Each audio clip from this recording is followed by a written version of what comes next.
Pouvez-vous accorder 60 secondes de votre vie au Seigneur?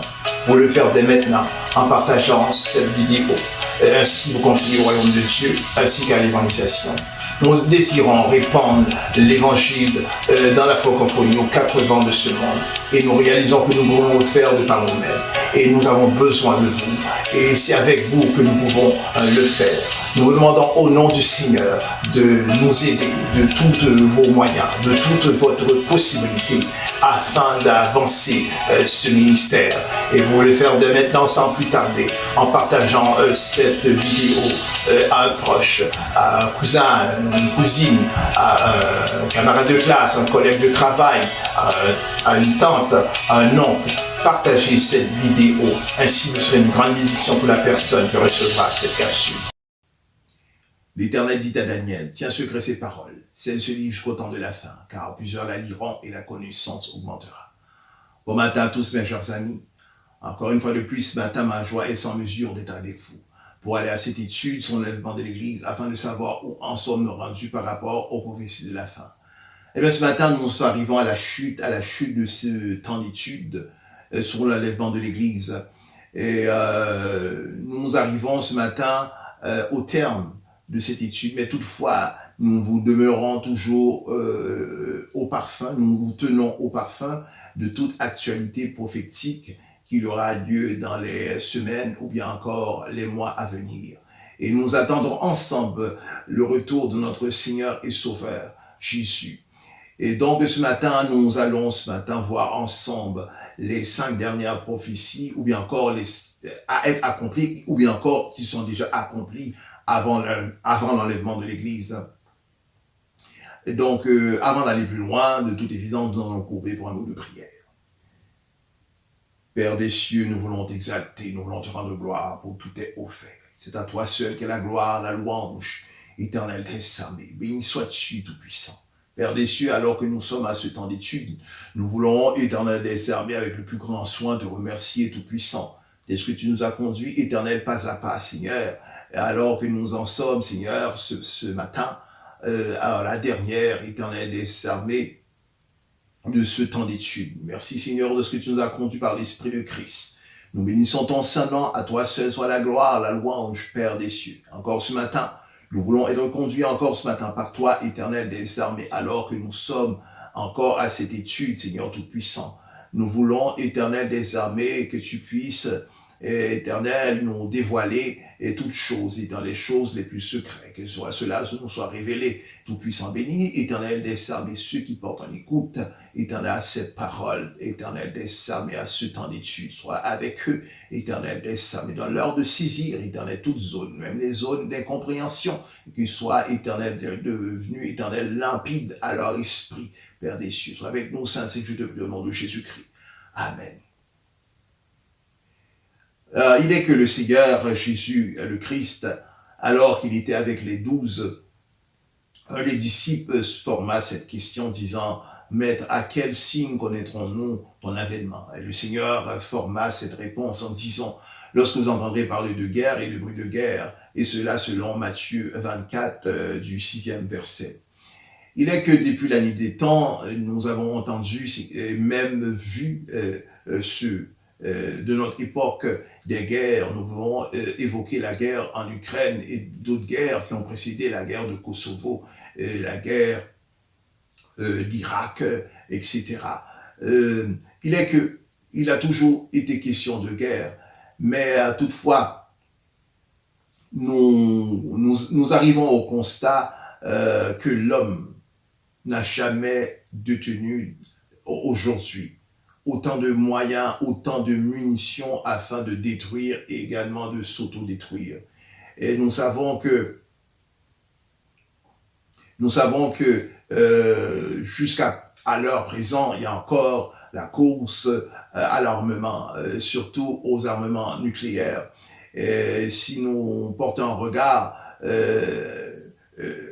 d'autrefois, après la Première Guerre mondiale, il n'y avait que la Russie.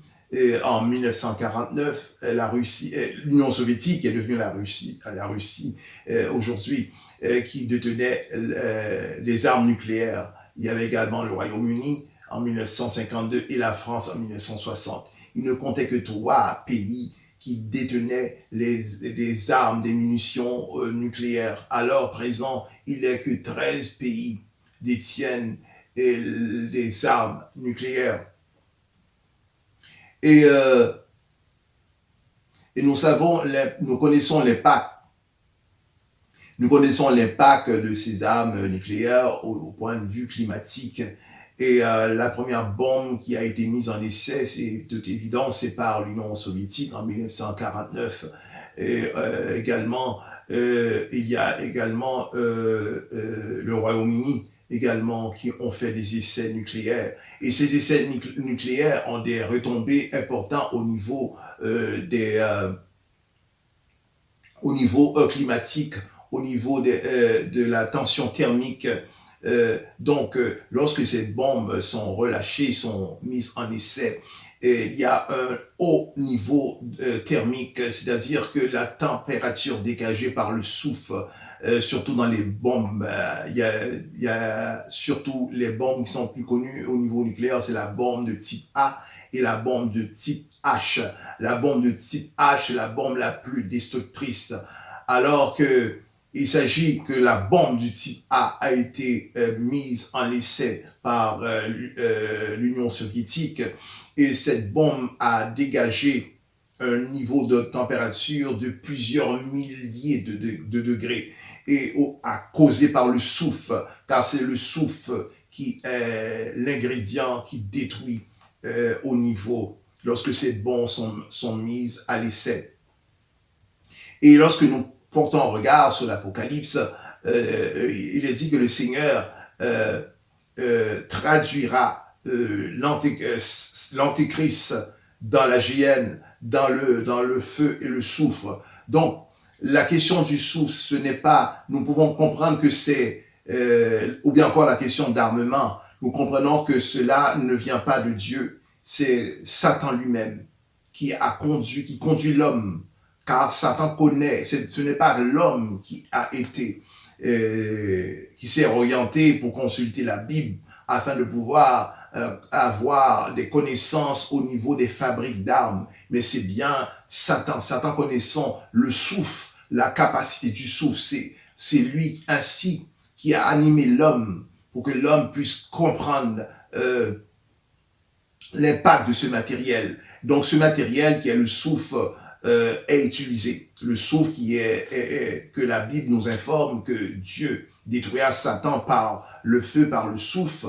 Donc ce souffle maintenant est tombé dans la main des hommes, et c'est par ce souffle qu'il va à la fabrication des armes nucléaires. Et c'est ce souffle, lorsqu'il va en décomposition lors des explosions, cela crée un niveau thermique, cela va faire osciller la température jusqu'à plusieurs milliers de degrés. Et cette haute température, cette haute densité va également affecter la couche protectrice, cette couche que nous appelons l'effet de serre. Et cette couche qui est l'effet de serre, c'est cette couche qui nous isole du soleil. Ceci qui fait en sorte que la température du soleil ne puisse pas avoir un impact, ou bien encore ne puisse pas avoir un contact direct avec l'homme. Et lorsque ces bombes sont relâchées, alors ces bombes vont jusqu'à détruire cette zone, ou bien encore ce filet de sécurité que nous appelons l'effet de serre. Et les gouvernements, ceux qui sont en gouvernement à l'heure présent, ont essayé de multiples manières de faire des sommets afin de pouvoir limiter ou bien encore mettre un terme à tout essai au niveau nucléaire. Et nous savons que à cause de la course aux armements, il est difficile. Il y a des pays, ceux qui sont du G7 tels que les États-Unis, se montrent mièvres, se montrent foi à cette idée de signer un acte pour l'arrêt total des essais nucléaires. Donc l'homme a développé une manière sans précédent, une capacité de destruction. Donc la capacité de destruction, la capacité de mener des guerres, c'est la première prophétie des grandes prophéties est accomplie et qui est déjà accomplie. La seconde prophétie est accomplie, c'est la prophétie duquel que Israël doit encore occuper les terres du Moyen-Orient. Pendant l'Empire ottoman, en 1517, Israël bénéficiait d'une paix. Et cet empire ottoman, c'est un empire qui est gouverné par la nation turque. Et Israël doit reconquérir ces terres. Et nous avons vu que cette prophétie s'est accomplie le 14 mai 1948. Il est que pour que cette prophétie, cette grande prophétie s'accomplisse, duquel que, il est dit que ses pieds, les pieds de Jésus, toucheront la montagne des monts Oliviers. Pour que cette prophétie s'accomplisse, il faut qu'Israël puisse reconquérir ces terres. Alors, il est arrivé lors de la Première Guerre mondiale, les forces du Commonwealth britannique se sont emparées de Jérusalem. Jérusalem est jusqu'ici qui est occupée par les Ottomans de 1517 jusqu'à 1916 et qui est occupée par la Turquie. C'est alors que les Britanniques se sont emparés de ce contrée. Et le Premier ministre britannique a fait promesse que ce contrée de Jérusalem, que Israël puisse regagner ces terres et que c'est 30 ans après, en 1948, que nous venons d'évoquer, qu'Israël, de manière décisive, a su reconquérir ces terres. Et cette prophétie, de toutes les prophéties, c'est une prophétie de taille. C'est une prophétie de grande pesanteur, car sans cette prophétie, nous pouvons parler de l'enlèvement de l'Église. Car l'enlèvement de l'Église va osciller autour de Jérusalem. Et pour que il s'oscille autour de Jérusalem, il faut que la nation juive puisse reconquérir ce territoire. Et cette prophétie s'est accomplie. Et cette prophétie de reconquérir ces terres a été évoquée par Daniel 500 ans avant le Christ. Et a été évoquée par Daniel, également par Ézéchiel. Donc, Israël a reconquéri ces terres. Cela, c'est une très grande prophétie, une prophétie vieillissante de plus de 2000 ans. Une autre prophétie devant s'accomplir, c'est la prophétie de l'union ou bien encore la résurrection de l'Empire romain. Il est que, au travers des époques, il est que cette tentative, cette volonté d'union, cette union, ou bien encore cet Empire romain a été menée par Justinien au VIe siècle, également sur le roi Charlemagne, roi de France, avec Napoléon Bonaparte, également sur Mussolini, qui est le premier ministre de l'Italie, également de toute évidence Hitler. Et cela a été mené avec beaucoup de force, et ces tentatives, c'était des tentatives infructueuses. C'est alors qu'en 1957 a eu lieu le traité de Rome. Le traité de Rome a été signé par 6 pays. Et aujourd'hui, nous en comptons 27 pays qui en sont membres de ce traité. Ce traité a donné naissance à la communauté économique européenne. Et aujourd'hui, cette communauté européenne a connu sa dissolution pour devenir aujourd'hui l'Union européenne. Alors qu'aujourd'hui, cette communauté économique européenne, maintenant, après sa dissolution, deviendra maintenant l'Union européenne. Et cette Union européenne aujourd'hui compte 27 pays membres. Et c'est à travers de ces pays que émergera ces 10 pays tels que il est exprimé selon Apocalypse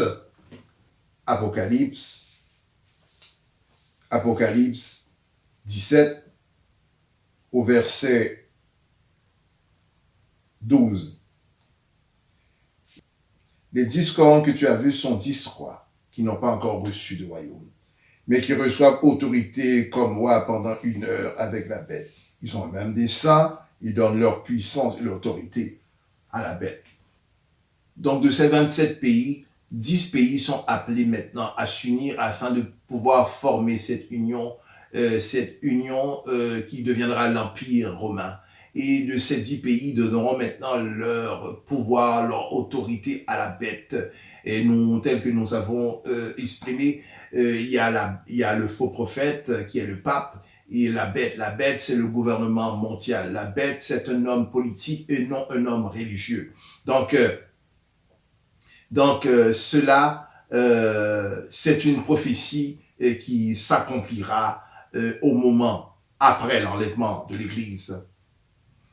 La 4e prophétie, c'est la prophétie selon laquelle Israël ainsi que les États-Unis sont appelés à tomber. Nous vous rappelons que selon que Joseph a eu 2 fils, il a eu Manassé, également Éphraïm. Donc, il est que au moment de la mort de Jacob, ou bien encore avant sa mort, et Jacob a fit appeler les 2 fils de Joseph. Ces 2 fils maintenant qui lui, les prenant maintenant à charge, devenant maintenant lui-même à être père de ses fils, bien que Joseph était le père biologique, mais Jacob prit ces 2 fils pour les unir à ces 10 fils précédents qui maintenant qui forma ces 12 fils qui viendra de toute évidence ces 12 tribus d'Israël.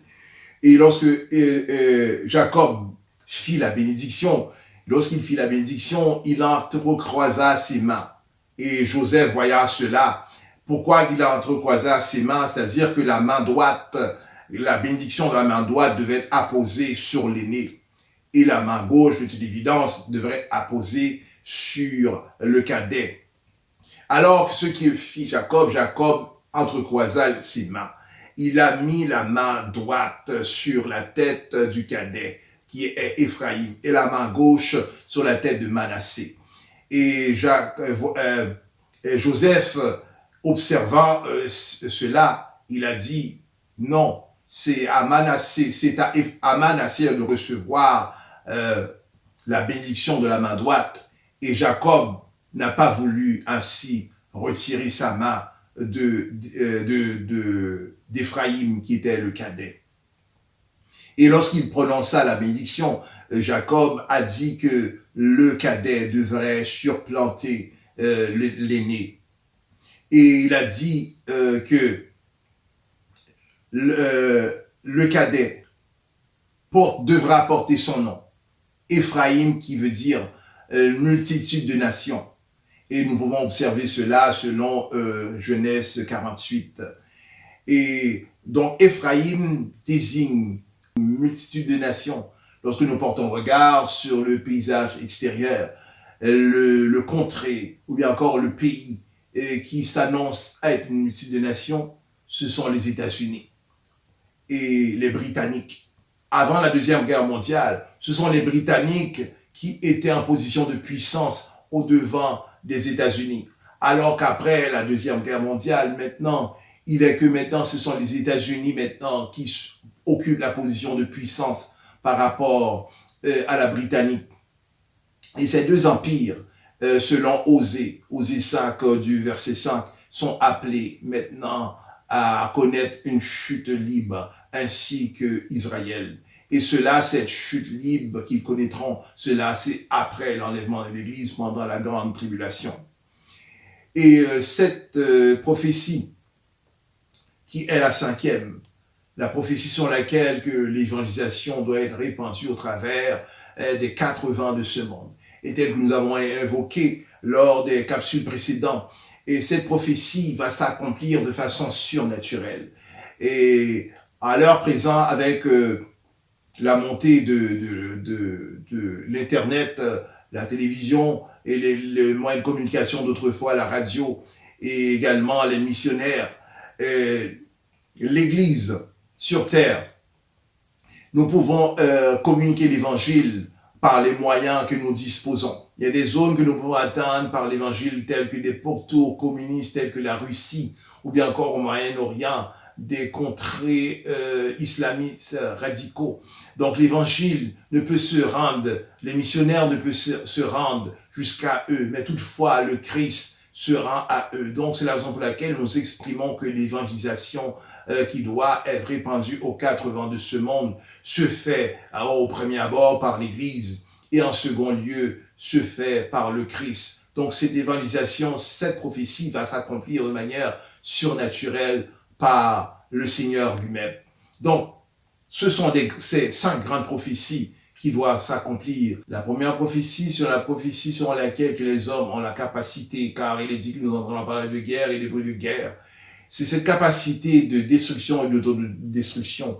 La seconde prophétie, c'est la prophétie sur laquelle Israël doit conquérir ses terres au Moyen-Orient. Et cette prophétie s'est accomplie 14 1948. Et la troisième prophétie, c'est la prophétie sur laquelle également l'Union européenne, ou bien encore l'Empire de Rome, doit connaître une nouvelle naissance. Et cette naissance a eu lieu au travers de l'Union européenne. Et la quatrième prophétie, c'est la prophétie sur laquelle Israël ainsi que les États-Unis connaîtront une chute à venir. Et la cinquième prophétie, c'est la prophétie duquel que l'Évangile doit se répandre aux quatre vents de ce monde. Et nous avons dit que cet Évangile se répandra de manière surnaturelle. Donc, mes chers amis, l'heure venue de se quitter. Donc, nous portons encore, bien que nous mettons un terme à ce temps d'étude, tel qu'évoqué, nous allons encore porter un regard attentif aux prophéties qui seront à venir. Donc, mes chers amis, n'oubliez pas de vous abonner et également d'appuyer sur la cloche de notification afin de pouvoir consulter la vidéo lors de sa mise en ligne. D'ici là, que Dieu puisse bien vous garder.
C'est qu'un jour mes yeux verront